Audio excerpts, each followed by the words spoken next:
grand dialogue. Sigi Kafoba. Le grand dialogue, l'émission de débat du studio Tamani sur votre radio. Sigi Kafoba. Le grand dialogue. Mesdames, Messieurs, bonsoir et bienvenue au grand dialogue de Studio Tamani, vous que nous suivez sur nos 85 radios partenaires à travers le pays, mais aussi sur nos 3 télévisions partenaires. Bienvenue dans ce débat dans lequel on va parler de politique aujourd'hui. L'ex-premier ministre Choguel Kokala Maïga a dénoncé samedi dernier le retour de certaines pratiques qui avaient cours sous l'ancien régime. Le président du M5 RFP, au cours d'un meeting de son mouvement, a porté plusieurs autres critiques vis-à-vis de la gestion actuelle du pays. Avant lui, c'était le professeur Ali Nuhun Diallo, ancien président de l'Assemblée nationale et militant de l'ADEMA PASJ, mais aussi Maître Muntagatal, président du Sénat Faso Iriwaton. Tous les deux ont à leur manière rappelé les dangers d'une transition longue. Ces sorties interviennent après une longue période de silence de certains acteurs majeurs de la politique.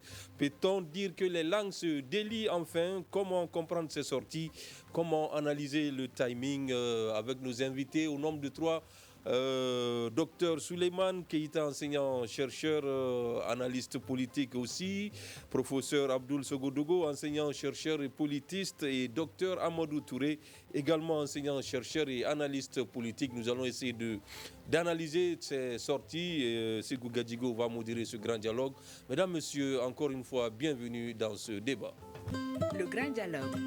Merci, chers invités, d'avoir répondu à cette invitation. Avant d'entrer dans le vif du sujet, je voudrais vous faire écouter cet extrait du discours de Choguel Kokala Maïga samedi dernier. C'était ici même à la Maison de la Presse au cours d'un meeting du M5 RFP.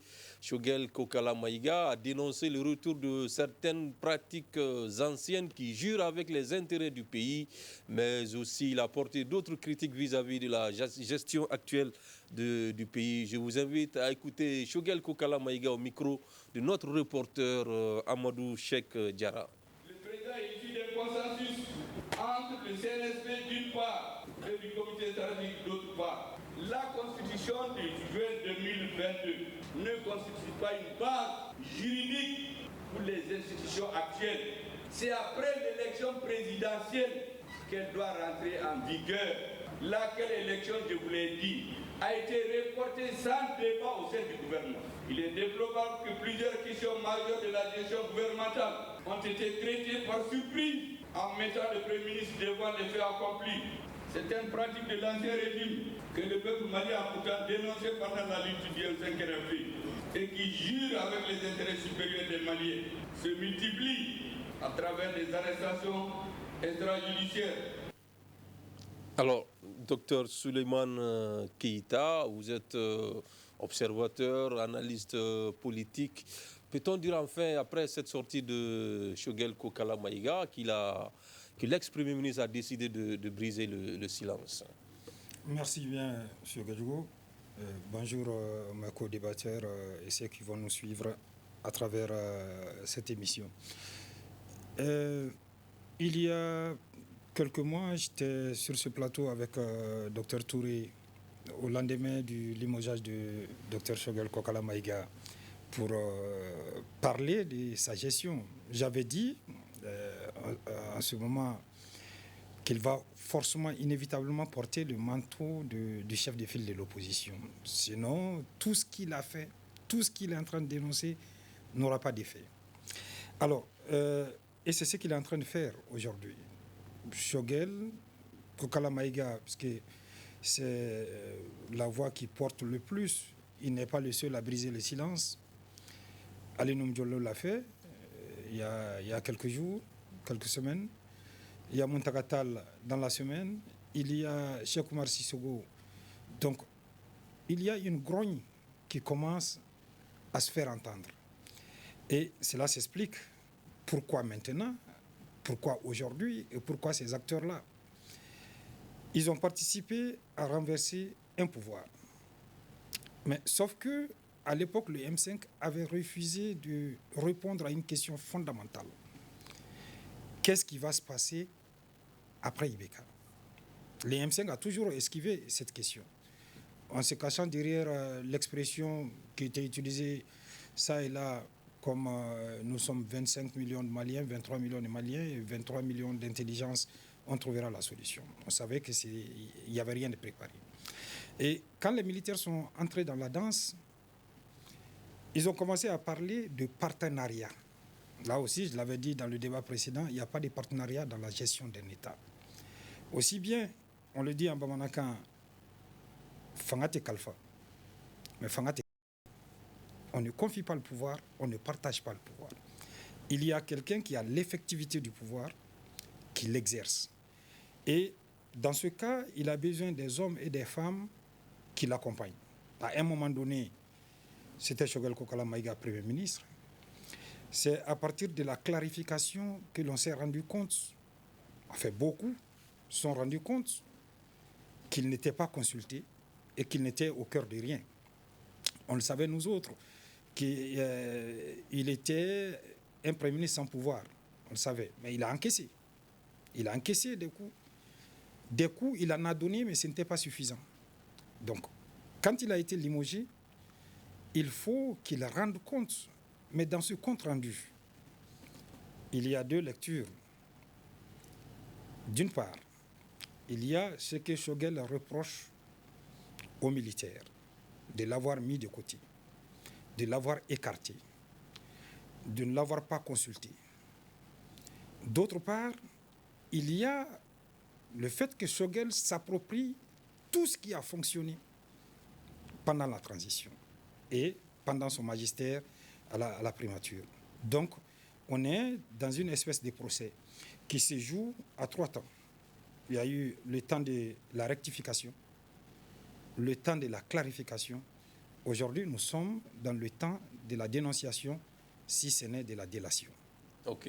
Docteur Touré, vous avez aussi suivi certainement samedi dernier cette sortie de Choguel. Je pense que ça continue toujours de faire, en tout cas, de susciter des commentaires sur les réseaux sociaux notamment. Est-ce que vous êtes d'accord avec Keïta que ça témoigne en tout cas d'une grogne qui se fait de plus en plus entendre au niveau de la classe politique? Certainement, bonsoir aux auditeurs, bonsoir à tout le monde. La dernière sortie du docteur Choguel Kokala Maïga témoigne que malgré que les gens disent qu'il n'y a pas la liberté d'expression, la liberté d'expression existe. Les politiciens commencent à réagir de plus en plus. Pour moi, qui pourrait avoir 3 lectures. La première lecture, c'est que les politiciens cherchent à se reconstituer, notamment en termes de leadership, parce que carrément, il y a l'absence cruciale. Il n'y a pas de leadership au sein des politiciens. On n'a pas un leader politique qui pourrait incarner l'union, comme c'était le temps du M5. Le peuple malien, à ce jour aussi, a besoin d'une entité à laquelle le peuple peut s'identifier, comme était le M5, qui peut porter la voix. Ça n'existe pas. Donc, ce que je vois dans les différentes déclarations des partis, des leaders politiques, c'est qu'ils sont dans une dynamique de se reconfigurer, tout en mettant les bases pour s'opposer à la nouvelle classe politique. Il est opportun aussi de reconnaître que l'échiquier politique malien est dans une nouvelle configuration. Donc, c'est-à-dire qu'il y a une nouvelle politique par des nouveaux politiciens qui sont là, qui font face à l'ancienne classique.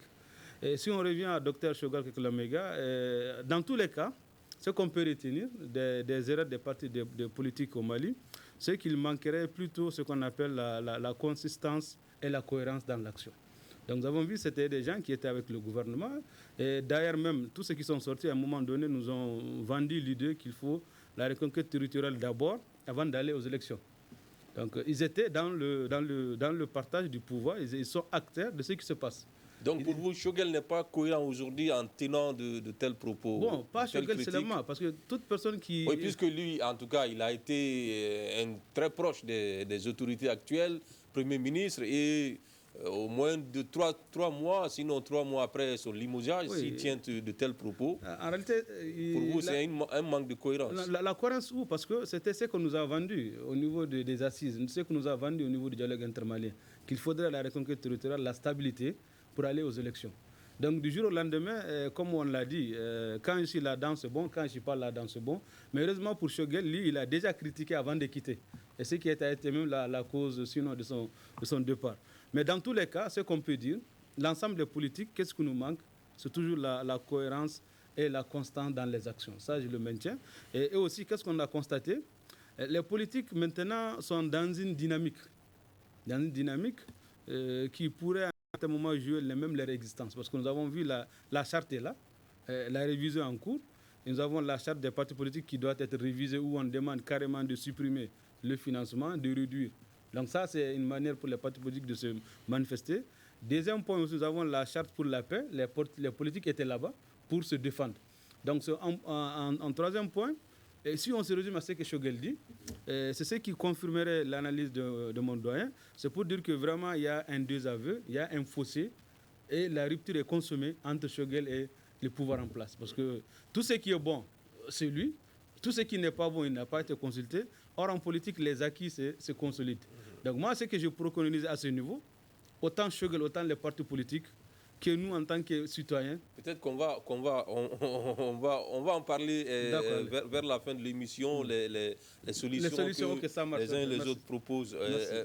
Alors, professeur Abdoul Sogodogo, l'ex-PM Choguel Kokala Maïga avait pourtant demandé à ses proches, je me rappelle d'une de ses vidéos où il recevait ses proches, il a demandé à tout un chacun de ne rien entreprendre qui pourrait déstabiliser cette transition. Et entendre Choguel s'exprimer comme ça, comment vous l'analysez, cette sortie? Merci, Monsieur Sekou, pour l'invitation et merci à toutes ces personnes qui nous écoutent dans ce moment. Et à la suite de votre question, je me pose une autre question. Est-ce qu'il est en train d'entreprendre des actions pour déstabiliser la transition? Pour vous, cette sortie n'a rien de mauvais Je pose une question. Okay. Est-ce que c'est ça? Voilà. Donc, si on pose cette question, peut-être qu'il va falloir des réponses plus construites. Mais on peut regarder autrement, et c'est ce que je m'en vais faire, c'est comment est-ce qu'il faut comprendre les différents discours tenus par des leaders politiques ces derniers jours. Ça, il faut l'attacher à un contexte. Ce contexte, c'est qu'il y a une phase de la refondation du Mali qui est en train de se jouer. Et lors des assises de 2022, on avait bien parlé des réformes politiques et institutionnelles. Et une de ces phases de réforme politique est en train de se mettre en œuvre actuellement. C'est d'abord la relecture de la charte des partis politiques, mais un peu bien avant ça, c'est deux actions majeures. Il y a le dialogue intermalien qui a abouti à un document qui va être décisif. Et vous avez aussi une charte pour la paix qui est en train d'être élaborée actuellement. Et ces différents éléments-là ne sont pas parfois appréciés de la même façon par les différents acteurs. Ils ne sont pas vus de la même façon. D'abord, les partis politiques aujourd'hui veulent clairement que leur rôle soit suffisamment défini et qu'on puisse voir clairement leur fonction tant que le pays va rester attaché à la démocratie. Parce que ça aussi, il faut le rappeler, la Constitution de 2023 est claire en la matière. Le Mali est un pays démocratique. Donc ce choix est clairement fait. Et dans une démocratie, la lutte pour le pouvoir est encadrée. Et donc, je comprends que les partis politiques, n'est-ce pas, veulent que leur opinion soit versée dans le débat public. Parce que c'est de ça qu'il s'agit. Pour construire, parce qu'il y a une sorte de compétition aujourd'hui pour construire une opinion dominante. Et quel doit être le contenu de cette charte pour la paix? Quels sont les acteurs clés qui devraient y être? Et la question est posée par beaucoup d'acteurs. Est-ce qu'ils sont tous là autour de la table? Est-ce qu'ils ont tous la capacité de se faire entendre dans ce débat-là? La réforme des partis politiques qui est engagée, est-ce que ça va aboutir, comme certains s'inquiètent, à la suppression de certains partis politiques? Quel est le contenu de ce qu'on a appelé la rationalisation des partis politiques? Vous voyez, c'est un ensemble d'éléments qui n'est pas assez clair pour beaucoup d'acteurs et qui veulent rapidement se faire entendre pour donner une orientation au débat et aux décisions qui vont survenir dans les jours à venir. Donc c'est dans ce cadre-là que je mets ces différentes interventions. Pour revenir proprement dit à l'intervention du Premier ministre, de l'ancien Premier ministre Choguel Maïga, mais je trouve que quelque part, ce n'est pas si surprenant, comme le disait tout à l'heure Touré. Il a formulé cette critique et après on a vu qu'il a, voilà, il a été débarqué. Ça veut dire qu'il fait un choix. Peut-être que ce que j'ai parfois pensé, est-ce que le M5,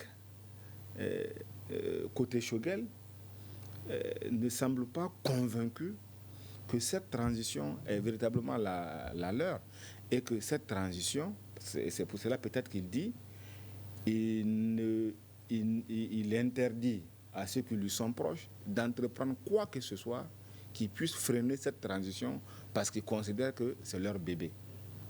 Et s'ils sont convaincus que c'est leur transition, quelque part aussi, on doit se dire qu'ils doivent accepter d'être comptables de tout ce qui se passe au cours de cette transition. Et ça rend difficile en même temps l'exercice auquel il veut se prêter, une clarification. Je crois que c'est le mot qu'il a utilisé lui-même. Qu'est-ce qu'il faut clarifier? Est-ce qu'il s'agit du rôle joué par le M5 dans la gouvernance ou est-ce qu'il s'agit de la lutte même du M5? Comme le disait Keita et Touré bien avant moi. Est-ce que c'est de cela qu'il s'agit? Je pense qu'on n'est pas encore allé en profondeur de ce débat. Ces interventions dans les jours à venir vont encore nous en dire plus. Mais qu'est-ce qui a fondamentalement changé du limogeage de Choguel à aujourd'hui? Quels sont les manquements qu'il y a eu? Quelles sont les violations qu'il y a eu?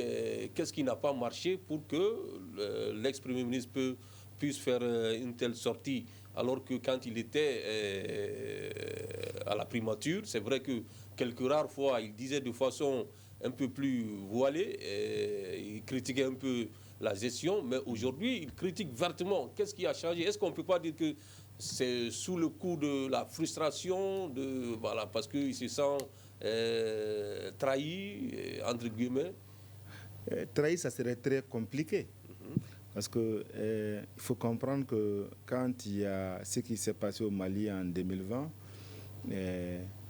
donne la réalité du pouvoir aux militaires. Ça, c'est voilà, le CNSP de l'époque déjà. Donc, quelqu'un détient la réalité du pouvoir et qui associe, comme le disait Keita tout à l'heure, d'autres forces vives de la nation à la gouvernance. Et je suis sûr que l'expérience de Choguel lui permet de comprendre ça en tant que leader politique qui est sur la scène politique depuis plus de 20 ans, peut-être une trentaine d'années. Je pense qu'il y a peut-être l'obligation de réserve qui pesait sur lui en tant que Premier ministre. Peut-être qu'il commence à se défaire de cette obligation de réserve. Et je suis même tenté de dire qu'il se repositionne sur la scène politique en tant que teneur peut-être d'une autre vision de cette transition. Peut-être qu'il voudrait une autre façon de gouverner qui n'est pas peut-être à l'écouter la direction prise aujourd'hui et peut-être il veut s'appuyer là-dessus pour bâtir sa nouvelle ligne politique qu'il va déployer dans les jours à venir. D'accord. Docteur Keita, professeur Sougoudou vient d'analyser un peu le timing de cette sortie de Choguel, mais moi je voudrais qu'on élargisse aux autres sorties. Si on essaye d'analyser le timing pour ces sorties-là, quelle lecture vous pouvez en faire? Alors, le timing est bien choisi pour certaines raisons. D'abord, le gouvernement actuel pêche par la communication. Donc, c'est l'une des failles de ce gouvernement. Je rappelle au passage que c'est un gouvernement sans porte-parole, ce qui est important. Donc, la parole du gouvernement n'est plus portée par un individu indiqué à cet effet. Ça ne peut pas être l'actuel Premier ministre qui a déjà un autre ministère à charge, donc il ne peut pas être porte-parole. Et le gouvernement, dans son ensemble, a fait des sorties ratées ces temps-ci. Parmi ces sorties, il y a, à commencer par le président, l'affaire des panneaux de Safo, c'était du raté, mais monumental. Ensuite, il y a eu l'affaire des taxes. Donc, le gouvernement, par son incapacité à véritablement communiquer, a ouvert des failles. Et les politiques n'attendaient que ça.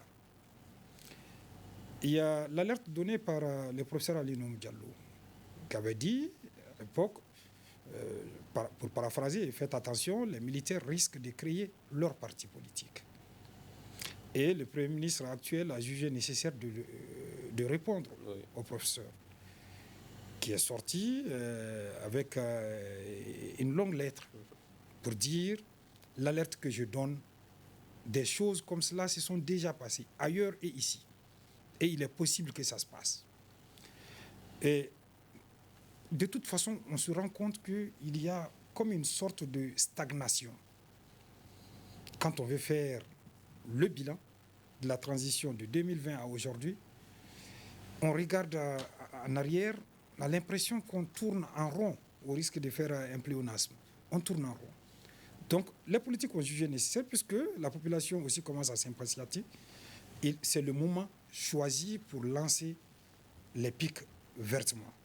Oui, mais certains politiques, à part en tout cas certains qui n'ont été jamais associés à cette transition, mais pour d'autres, on peut quand même dire que c'est par revanche ou bien par frustration, puisque ce à quoi ils s'attendaient, ils n'ont pas pu l'obtenir. Quand on prend Choguel, quand on prend Muntagatal, Cheikh Oumar Sissoko, c'est des gens qui étaient dans le mouvement M5 au plus fort de la contestation.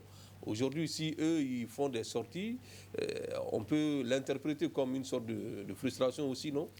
Alors, cette frustration, il faut l'amener un peu plus loin. Si on veut faire une analyse psychanalytique, ils ont été d'abord dans le gouvernement Ibeka. Je rappelle que Choguel a été porte-parole. Ensuite, après leur sortie du gouvernement, qu'ils ont créé les M5. C'est à partir de là qu'il y a eu le braquage. Ils se sont braqués. Et tant qu'ils étaient aussi dans le gouvernement, en tout cas la frange du M5 qui était dans le gouvernement, tout se passait bien. Choguel s'attaquait même aux politiques qui parlaient d'élections en ce moment-là. Et maintenant, c'est lui qui réclame les élections, parce qu'il n'est plus là. Je veux dire, ça fait partie d'une tradition politique malienne. Tant que je suis là-dedans, ce que Dr Touré disait, ça va, ça marche. On peut être résilient, on peut se ceindre les reins. Mais si je suis débarqué, du moment où je ne fais plus partie, c'est qu'il faut tout renverser. Mais je crois que c'est le moment d'être prudent, parce que nous sommes dans une situation où tout peut basculer très rapidement. Mais moi, il y a quelque chose d'autre qui m'inquiète plutôt que ceux qui sont en train de parler. C'est plutôt ceux qui ne sont pas en train de parler. Ceux qui ne peuvent pas parler. Je parle là de tous les prisonniers d'opinion qui sont dans les cachots. Pourquoi je rappelle cela? Quand des leaders d'opinion sont enfermés dans des prisons, on crée une alliance. Ça s'est déjà produit. Mais ils sont quand même sous le coup de la justice. Oui. Bien qu'ils soient des leaders d'opinion. Je donne juste des exemples. Des exemples très contemporains. C'est comme ça que les frères musulmans se sont renforcés en Égypte. C'est dans les prisons. C'est comme ça que l'État islamique est né dans les prisons d'Abu Ghraib. Quand il y a une forte concentration des leaders d'opinion dans les prisons, c'est un danger. Même si on pense qu'on peut les éparpiller, c'est toujours un danger. Ok. Docteur Touré, est-ce qu'on peut parler de ras-le-bol pour le cas de Choguel, puisqu'on sait aussi que depuis son limogeage, depuis son départ de la primature, il fait l'objet d'attaques ciblées, de polémiques. Il serait en tout cas en passe d'être poursuivi par la justice. Certains s'en prennent à lui en disant qu'il aurait détourné du fonds. Est-ce que finalement c'est parce que Choguel en avait marre de tout ça, entre guillemets, qu'il a fait il a décidé de s'afficher clairement, comme l'a dit Dr Keïta, comme opposant à la transition. Bon, il y a deux lectures possibles. La première, c'est que, pour rappel, Dr Choguel Kokala est un grand communicateur. Il fait de la communication politique. Donc il fallait s'attendre entre le timing, entre les on-dit qu'il aurait été convoqué à la Cour suprême et la déclaration. Et en termes de liberté, de la liberté d'expression, en d'aucun lieu, en d'aucun moment, certains pourront avoir des démêlés avec la justice. Donc certains, j'ai vu dans d'autres commentaires qui disent que il a fait cela parce que si un jour il y a un problème, on va dire que parce qu'il a parlé ainsi. Donc c'est pour donner un peu de la matière. Si un jour il aura des difficultés en termes avec les autorités. Mais dans tous les cas, la sortie du docteur Choguel, comme la première, c'est des sorties hasardeuses. Parce que c'est des sorties qui n'arrangent rien, mais c'est des sorties qui pourront déranger leurs relations. Donc, est-ce que le gouvernement en question pourrait lui faire appel? Donc, cela veut dire, nous, on a ce qu'on a toujours dit. Mais est-ce qu'il faut s'en inquiéter, puisque selon vous-même, c'est des gens qui sont plus cohérents? Il ne faut pas s'en inquiéter, parce que moi, personnellement, je n'ai rien contre les politiques, mais nous sommes avec la faillite des partis politiques classiques. C'est les mêmes personnes qui étaient dans tous les gouvernements. C'est les mêmes personnes qui n'arriveront plus à mobiliser. Donc, si on voit un peu les déclarations des partis politiques, ils sont tous dans la dynamique de chercher à mobiliser les consciences populaires. Or, aujourd'hui, les Maliens ont d'autres préoccupations que d'écouter les politiques qui, à un moment donné, s'entendent, qui, à un moment donné, s'en sentent déchirés. Donc, cela veut dire quoi? Les sorties du docteur Choguel Kokala et des partis politiques qui animent l'espace politique chercheraient toujours, moi, à mon avis, à créer les communications très populistes, à faire adhérer la population pour souvent les faire sortir et les téléguider, comme on a eu le cas d'IMSO. Ça veut dire que ça, ce n'est plus possible. Il y a tellement de réserves des Maliens par rapport à ces partis politiques. Ce que je pourrais dire, les sorties des partis politiques, pour moi, c'est de non-événements. Parce qu'à ce jour, qu'est-ce qui fait la force de ce gouvernement? C'est le peuple. Jusqu'à présent, le peuple tient. Et l'a souligné le docteur Keïta, tant que le gouvernement arrive à assurer les besoins fondamentaux, c'est-à-dire le gouvernement a assuré les difficultés, il n'y aura pas de problème. Mais quand les difficultés vont commencer à émerger, ceux qui veulent sortir, qui n'ont pas pu sortir, vont sortir. Mais actuellement, les politiciens peuvent parler, parce que pour nous, les citoyens lambda, les politiciens sont la cause de ce qui nous sont arrivés. Ils se sont unis au sein du M5, font partie du BK, ils se sont entendus, on est là. Donc vraiment, ils sont tous comptables de ce qui se passe. Donc les discours, c'est des discours, quand tu lis bien, tu écoutes bien, des discours qui cherchent à mobiliser. Or, il n'y a pas effet de mobilisation. Les citoyens écoutent, les citoyens observent. Parce que les citoyens, vraiment, ils sont fatigués. S'il faut mobiliser les gens au niveau des boulevards, au niveau des places pour les faire sortir aujourd'hui, les populations, pour moi, ne sont pas d'avis. Mais ils écoutent, ils attendent. Mais la population malienne a besoin de quelqu'un, d'une personnalité neutre, qui va porter la voix, qui va incarner ce qu'on appelle le changement dont on a besoin. Sinon, le peuple n'a pas de porte-parole. Si on trouve pas parmi les classiques, dans la nouvelle, un politicien qui arrive à fédérer, à écouter le peuple et se porte garant, comme faisait le M5, c'est-à-dire être un gendarme pour la population malienne. Aujourd'hui, on n'a pas de gendarme. Aujourd'hui, à qui on peut faire confiance pour porter nos doléances? À qui on peut faire confiance pour soutenir pour nous? Donc c'est très difficile. Donc nous sommes dans une situation de fait des partis politiques qui chercheraient à jouer leur survie. Je l'avais dit, leur survie par rapport à la charte des partis politiques, par rapport aux questions de leadership politique, les chefs de file de l'opposition. Donc c'est toujours des intérêts personnels. Ils parlent au nom du peuple, mais qui soutient le peuple? Les difficultés sont là. Les difficultés sont réelles, mais qui soutient le peuple? Donc nous, on a besoin vraiment d'un véritable leader qui a un bon projet de société, qui mobilise et qui est fédérateur. Sinon, quand tu parles de la création à ce jour, toujours les mêmes présidents, les mêmes candidats, rien n'a changé en termes de sensibilisation, en termes de formation des militants. D'accord.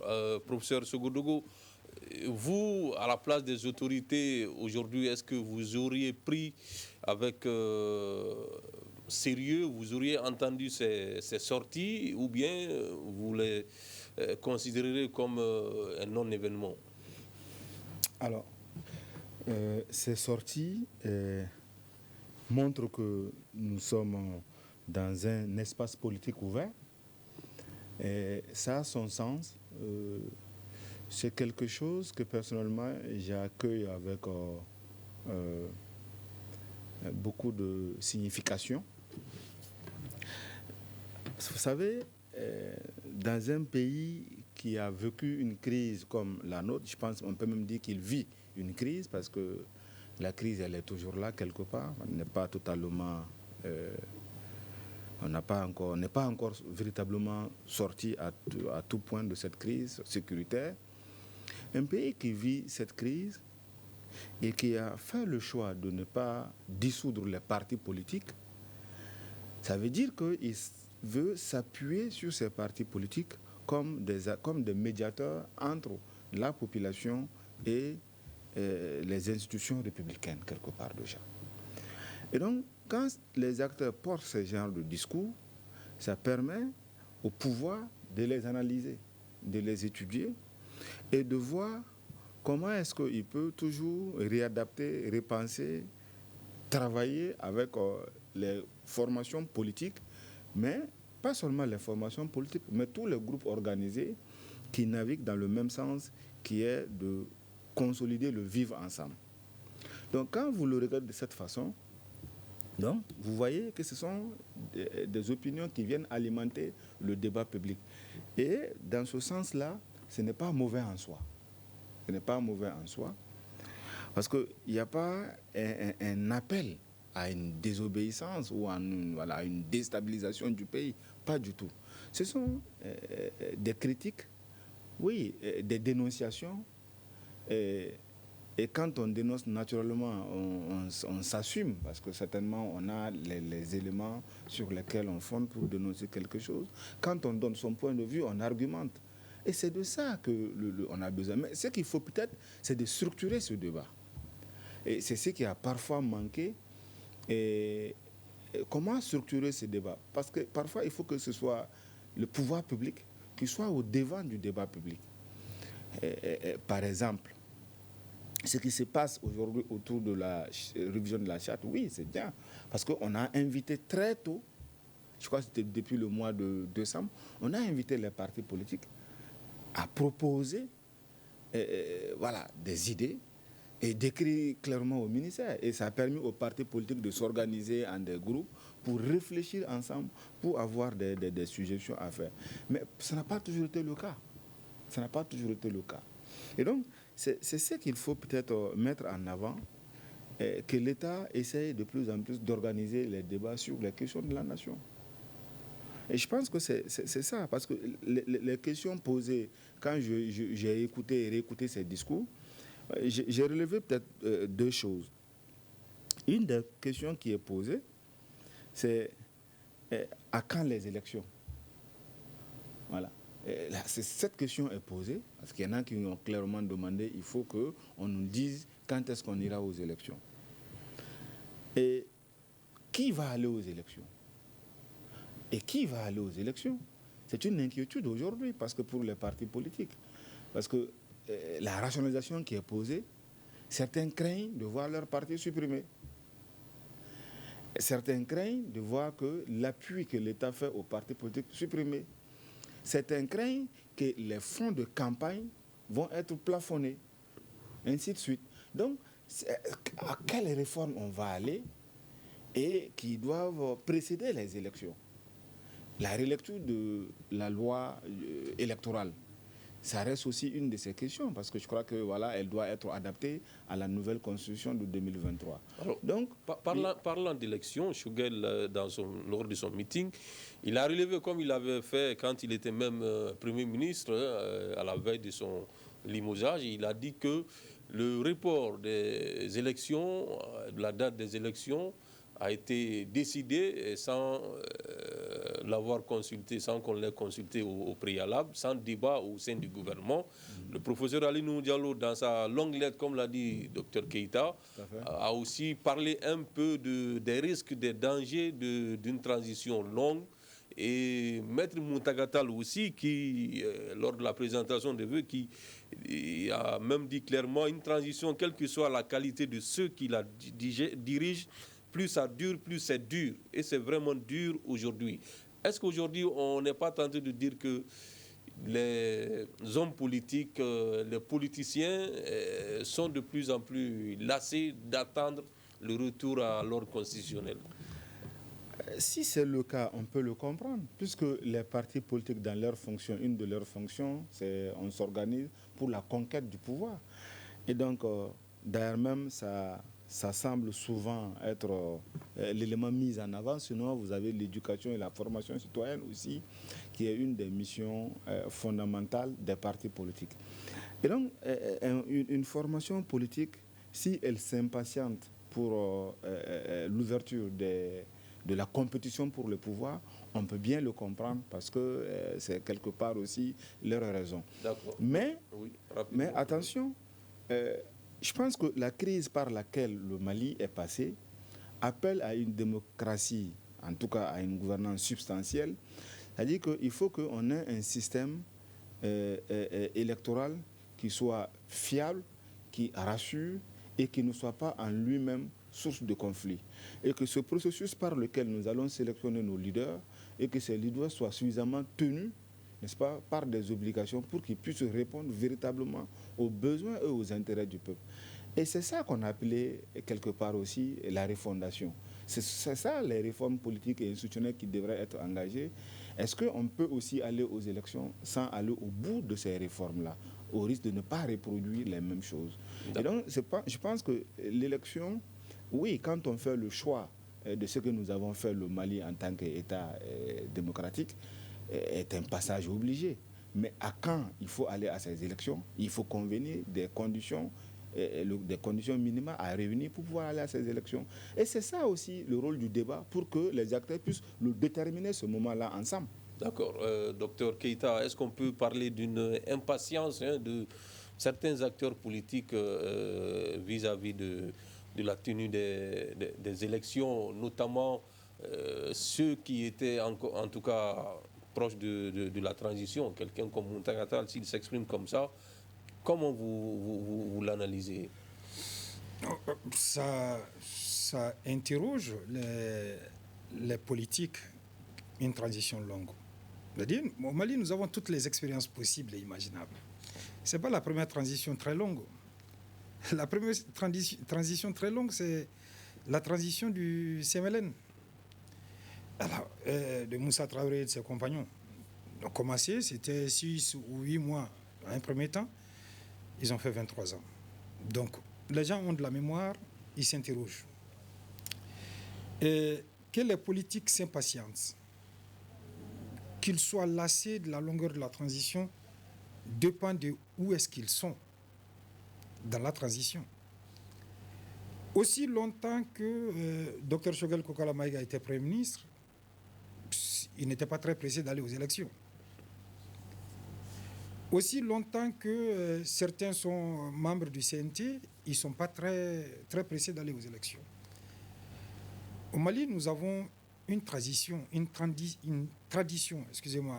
politique qui consiste à faire de la politique une activité à plein temps.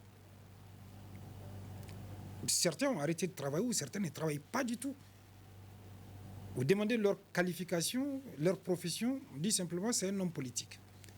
Alors, donc, ils ont besoin de postes politiques, ils ont besoin d'être nommés ou d'être élus pour véritablement vivre.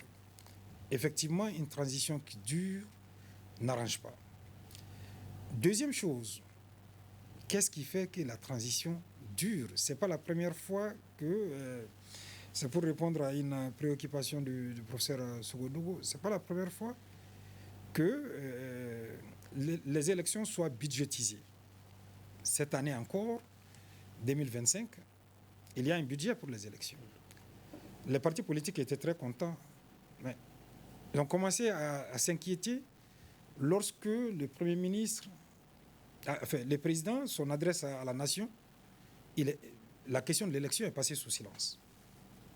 Il n'a plus parlé de cela, alors que c'était une adresse à la nation. Ça interroge. Et je crois qu'il y a des problèmes encore beaucoup plus pointus, mais ça c'est entre eux-mêmes qui va gérer la transition dans la transition pour aller à l'élection. Parce que le président, il doit démissionner de l'armée. pas retraite anticipée, mais démissionner. C'est ce que le professeur Ali Noum Diallo dit dans sa lettre, une espèce de diatribe. Mais ATT n'a pas démissionné. Il est parti à la retraite. Donc, ça fait jurisprudence. Et après, il faut trouver quelqu'un, c'est le président du CNT, qui va assurer l'intérim, donc une transition dans une transition. Qui va durer combien de temps? C'est aussi une autre question. Et les politiques, la vieille classe politique commence véritablement à vieillir. Et c'est la chance d'être présidentiable. Si cette élection passe, qu'il y ait élection et que les militaires sont candidats, on peut rappeler la phrase de Oumar Bongo en Afrique, on n'organise pas les élections et les perdre. Et si les militaires gagnent les élections, il y a une classe politique qui va à la retraite. Mais est-ce que vous êtes d'accord avec Touré qui pense qu'aujourd'hui, vraiment, les Maliens ont d'autres préoccupations, qui n'est pas d'entendre tout, en tout cas, toutes ces sorties des hommes politiques? Ça veut dire qu'il n'y a pas péril en la demeure. C'est un non-événement, en quelque sorte. Il faut se méfier. Touré a dit des choses sur lesquelles je devais intervenir quand il a parlé de la faillite des politiques, des partis politiques. Ce n'est pas que les politiques qui ont géré le Mali. Les militaires l'ont géré. Autant que les politiques. Souvent même plus que les politiques. Je rappelle, ATT, il est resté militaire. Donc c'est une faillite collective et des politiques et des militaires qui ont gouverné. Alors maintenant, dire que la population est X ou Y, il faut se méfier. Personne n'a la maîtrise de la population. Moi, je ne dis pas peuple, je dis population. Personne n'a la maîtrise de la population. Elle est tellement changeante, son humeur évolue tellement. Vous vous rappelez, en 2013, la population qui est sortie pour voter, élire Ibeka. Mais c'est les mêmes hommes et femmes qui sont retrouvés 7 ans après sur le boulevard pour demander son départ. Personne n'a la maîtrise de la population. Son humeur évolue très vite. Okay. Et aujourd'hui, c'est vrai que nous traversons une crise historique, on n'a jamais connue. Le Mali joue sa survie, mais il y a aussi des survies individuelles que les hommes voient. Ça veut dire qu'il y a la guerre, c'est vrai, mais quand dans ma famille, il y a la famine qui s'installe, je me vois d'abord, et c'est humain. C'est humain. D'accord. Docteur Touré, maintenant nous sommes pratiquement au terme de l'émission. Si on peut parler un peu de comment les autorités doivent en tout cas gérer cette situation. Est-ce qu'il faut ouvrir un cadre de dialogue avec tous ces acteurs politiques-là, les rassurer? Peut-être que c'est parce que certains sont inquiets, comme l'a dit aussi docteur Keïta. Ils pensent que après cette élection, ils n'auront plus d'autres chances ou bien ils risquent d'aller à la retraite. Est-ce qu'aujourd'hui, il faut trouver des moyens pour les rassurer, en tout cas pour calmer, pour que les choses ne s'enveniment pas? Bon, je l'avais dit au départ, je suis très confus parce que ceux qui ont vendu la reconquête territoriale avant les élections, les réformes politiques et institutionnelles veulent qu'on aille forcément aux élections. Donc cela veut dire que la cohérence et la constance n'y est pas d'avis. Et ce que moi je proposerais, c'est que les réformes politiques continuent.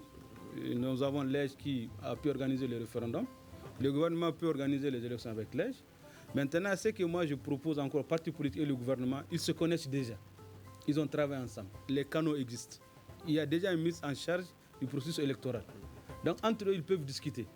Mais nous qui sommes au nord, à tous les coups, c'est Bamako qui est chauffé, c'est Bamako qui fait tomber. Donc vraiment que les gens de Bamako s'entendent, qu'ils aient pitié de nous. Nous qui sommes au nord, notamment de Tombouctou. Les difficultés sont là, Gao, Menaka, Kidal et autres. Vraiment que Bamako s'entende et que les gens ne mettent pas Bamako devant les régions. C'est que ça, Bamako peut penser élection. Mais nous qui sommes au nord, on pense route, on pense sécurité, on pense emploi, on pense élection. Donc on a beaucoup de difficultés. Moi, j'ai l'impression que le Mali, il y a 2 blocs.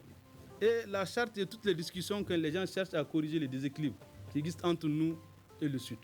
À partir de Mopti, il n'y a pas d'infrastructure. Il faut vraiment que nous arrivons à conjuguer les efforts, qu'on s'entende, que les policiers fassent bas la terre, que le régime écoute. D'accord. Personne n'est au-dessus du Mali. D'accord. Que les politiciens fassent bas la terre, que le régime écoute, professeur Sougoudougo.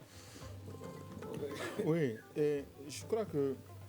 Comme recommandation, je pense que ce débat qui s'est invité peut-être à l'improviste, que j'appelle l'animation du débat public, il faut qu'elle se poursuive, mais de façon sereine, de façon constructive, parce qu'il faut dire ce qu'on pense, il faut opiner pour que justement on puisse dégager à la longue une opinion dominante. J'ai aimé une des recommandations du dialogue intermalien qui est de poursuivre justement le dialogue avec l'ensemble des acteurs. Et ce dialogue-là, il faut le poursuivre, il faut l'institutionnaliser derrière nous. d'accord. On termine avec vous, docteur Keita. Qu'est-ce que les autorités doivent faire aujourd'hui? Comment elles doivent s'y prendre pour que vraiment calmer les tensions, rassurer tout le monde et que cette transition puisse arriver à bon port? Il faut commencer par instaurer la confiance. Parce que c'est d'abord, ce n'est pas une crise politique, c'est une crise de confiance qui s'est installée depuis un certain moment. Il faut réinstaurer la confiance et aller tendre la main aux hommes politiques de tous bords. Trouver un cadre, comme le professeur vient de dire, trouver un cadre et inviter, entretenir des discussions. Lorsque on se rend compte que le timing n'est pas tenable pour les élections, le dire clairement et motiver la décision. Pourquoi? Donc tout cela participe de la question de la restauration de la confiance. D'accord. Et cela est bien noté. Merci à Dr Souleymane Keita. Il est enseignant, chercheur, analyste politique. Dr Amadou Touré, également enseignant, chercheur et analyste politique. Et professeur Abdoul Sougoudougo, enseignant, chercheur également et politiste. On parlait aujourd'hui de la politique. Est-ce que les langues se délient enfin au sein de la classe politique? Ce grand dialogue a été modéré par Sikou Gadjigo. À la mise en onde, il y avait Adjiratou Traoré, à la régie vidéo Mamadou Ouattara. Merci à toutes et à tous et à demain pour un prochain numéro.